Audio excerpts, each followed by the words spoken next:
Well, hello everyone. Welcome to another edition of Tip Tuesday. Jeffrey Nance here with you.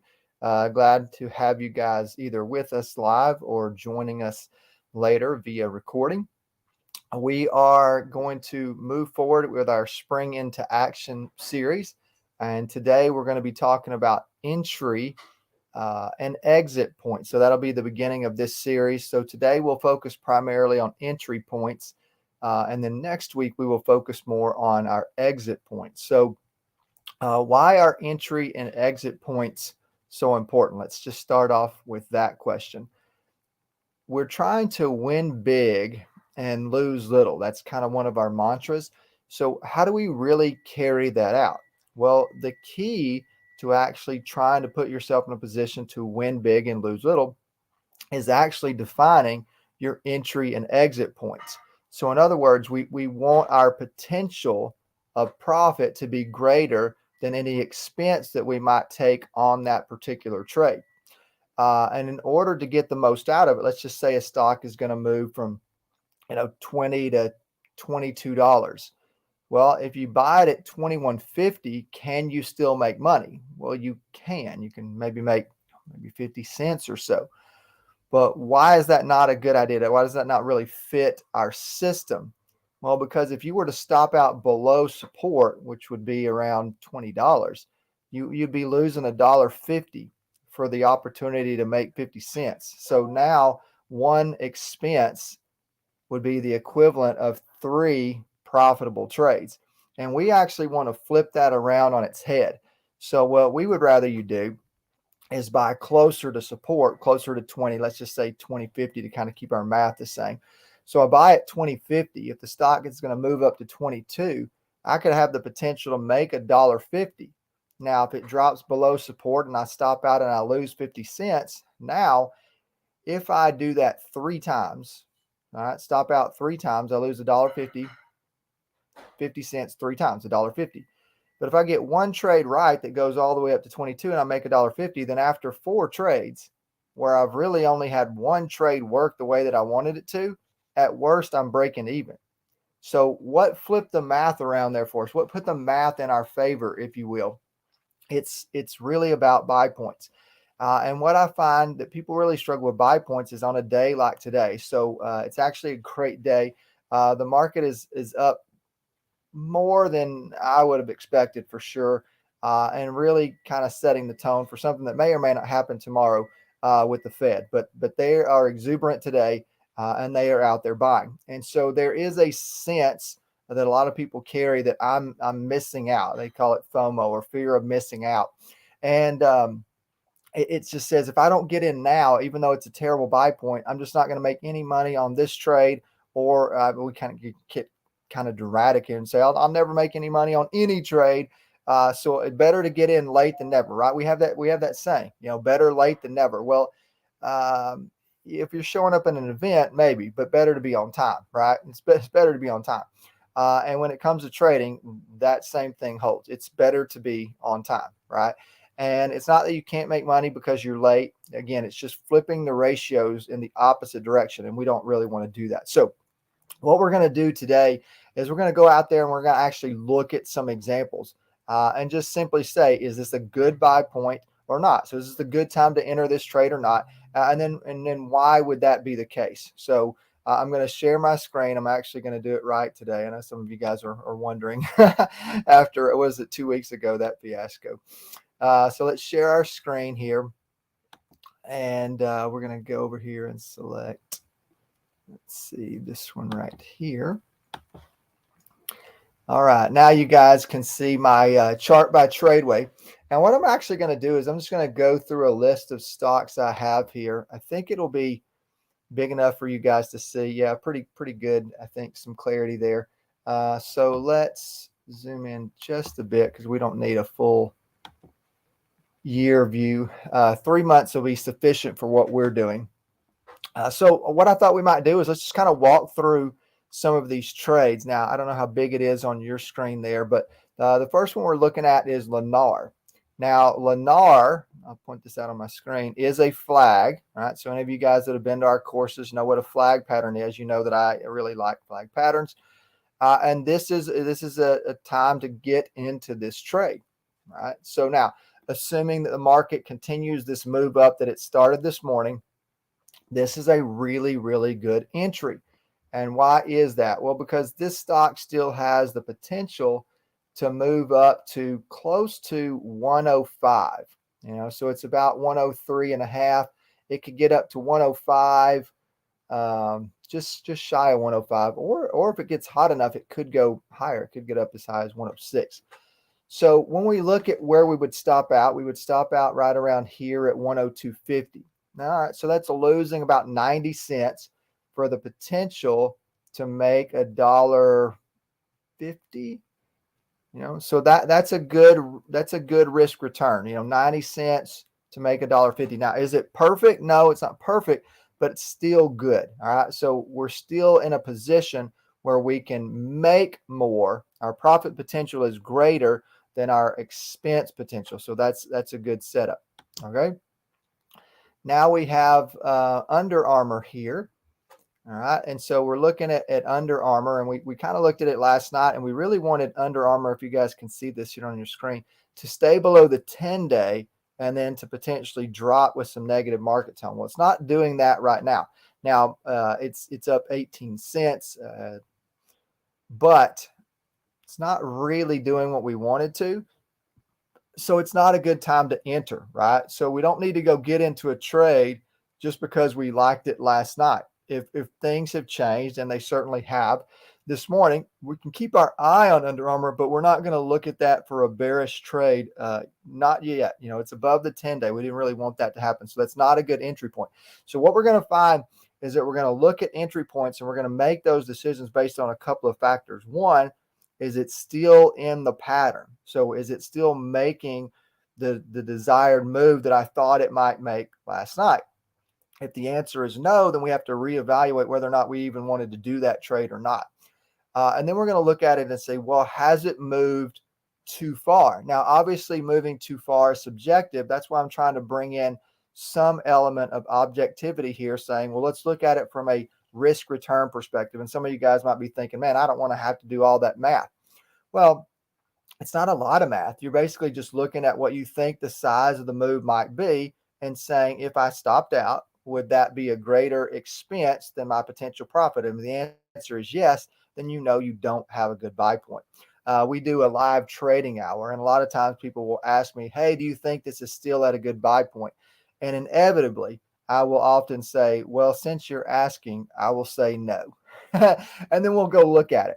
But the reality is, most of the time, if we're asking if something is still at a good buy point, we know it's really not. All right. It's not at a good buy point. It's already moved too far. So a lot of times, if we'll just be honest with ourselves, we'll know that a stock is no longer at a good buy point. But again, doing the whole profit versus stop out should help you really define that as well. All right. Okay, so look at Vail here. So now Vail is a really pretty solid entry point here. We think it could drop down to like 15.50, or maybe even 15 if the market gets negative enough. But now we have to do kind of that third element here. We say, okay, the market tone is positive today, but I'm looking at a bearish trade. Now, it's a terrific entry point, but do I want to enter a bearish trade even though it's set up really, really nicely with the market being bullish? So in other words, do I want to fight the market tone? So now I have a great entry point, but does that mean I should get into this trade? So now we have our third element that we have to think through here when it comes to entry points. All right, let's look at the next one here on our list. X. Okay, so this is a good example. So we talked about this last night, and when we said, X is either going to drop down here to $24 or make its way up to the 10-day. And this is where our students really, I think, really struggle with this. So this is a terrific example. So the 10-day is at 26.16. This stock is at 25.91. Now we said it might go from here to the 10-day. Well, you say, Geoffrey, it's not quite at the 10-day just yet. No, it's about 25 cents away. Now, Do I want you entering this trade with the potential to make 25 cents? No. Why? Because you would stop out at today's low. Well, today's low is 25.42. Okay. The 25.42. The 5-day down here is at 25.36. So let's just say we would stop out at 25.25. Well, that means that we would lose about 70 cents to try to make 25. Do you see how those ratios are really terrible? I don't want to look and to be in a position, even though I could make 20 to 25 cents, and that would be nice. It could be 200, 250 bucks. If that was laying on the ground, I'd pick it up, right? All of us would. But it doesn't mean that we should get in this trade, right? You know what? I missed it. That's okay. It's fine. There'll be other trades. But this kind of trade, this kind of setup where we're looking at it going, if I stopped out down here, that's not a good risk return, right? The potential to lose 75 to make 25. In fact, it's the exact opposite. Now we have the potential to lose big and win little. That's not our mantra. We're trying to win big, lose little. This tells us that we're at a bad buy point. Okay. It was a good trade. It's working pretty nicely. Same thing happened here. See, like BP is all the way up to the 10-day. Well, you say, Geoffrey, it could have dropped from here. That's what we talked about. Well, it didn't drop. It's not doing what we thought.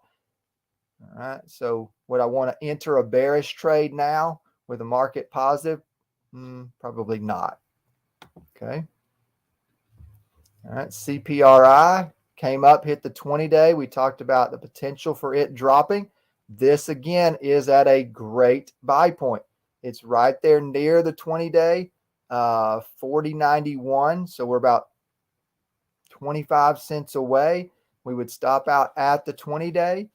And if the market were to get negative tomorrow and this stock were to drop, the rest of this week down to 39.14, that would be a great setup there. Now, the reason that I like a trade like this is because we're at such a great buy point. If the market goes up tomorrow or even later this afternoon, then we'll just have a really, really quick stop out. And it's okay to stop out, right? Because we are taking a risk here that it's going to hit the 20-day and move down. See back here, it was a 5-day, it moved down, 5-day, it moved down, 10-day moved down, 10-day, then it was the 5 again. Now it was the 10, and now we're fighting our way up to the 20. So the stock is gaining momentum, and it could keep climbing, or it could use the 20-day, drop back down here again. So is it a good entry? Yes, it's actually a really great entry today. But again, we're doing a bearish trade in what appears to be a bullish market. That's a little tricky. All right. CPRI, it's another one of these that was right here. It could go up to the 20-day. That takes us to about $46. That means we're still about $1 away. Is it a good buy point? Well, guys, it's moved up $2 today. So that means we would have to stop out below that. So we would be risking losing more than $2. It could move up to the 20-day another $1. So again, that tells us that we have a less than ideal buy point.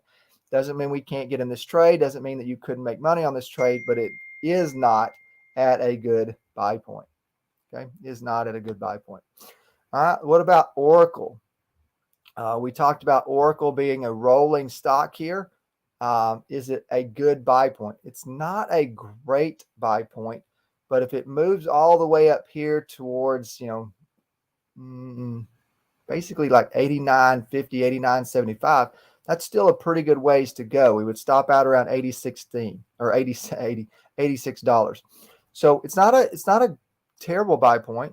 It's not a great buy point. It's an okay buy point. It's an okay buy point. But again, you kind of wonder, why is it struggling so much today when the market tone was up as much as it was? Why is that stock struggling so much? That doesn't really line up and make a lot of sense. CRM is another one we looked at. Has the potential to get up here to $193. Again, pretty decent buy point. Yes, it's moved up $2 today, but it's an okay buy point still. Let's go down here and look at a couple others I really liked last night. Apple. Apple is floating away. Apple was at a major resistance Well, today, Apple is right on that line. Is it a great buy point? Well, depending on the type of trade that you're doing, Apple is an okay buy point. Again, only up 30 cents today, but still hovering at that um, resistance area, which makes it a little tricky. Let's do one more here today. Amazon was another one I liked last night.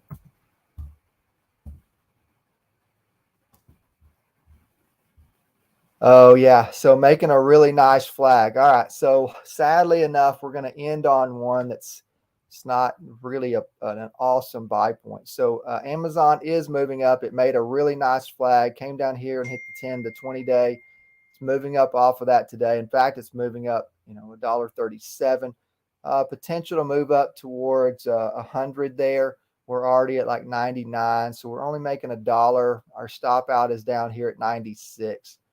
Losing $3 to make one, that's not a good risk return ratio.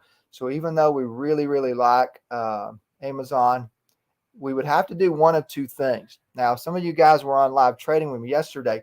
One of the things that you noticed is I said, look, we can adjust our buy point slightly. In other words, we're going to get in at the same point, but we can make our risk return ratio a little bit better by changing our stop out. So if you really liked Amazon, and I do, especially if the market responds positively tomorrow. I like Amazon quite a bit. Then we could say, all right, rather than stopping out down here at 96, Geoffrey, how about I stop out at the 5 day? How about I stop out at $98? Well, now I'm losing $1 for the potential to make $1. Is that a reasonable risk return? It's not the best, but it's a 1-for-1. We can take a 1-for-1.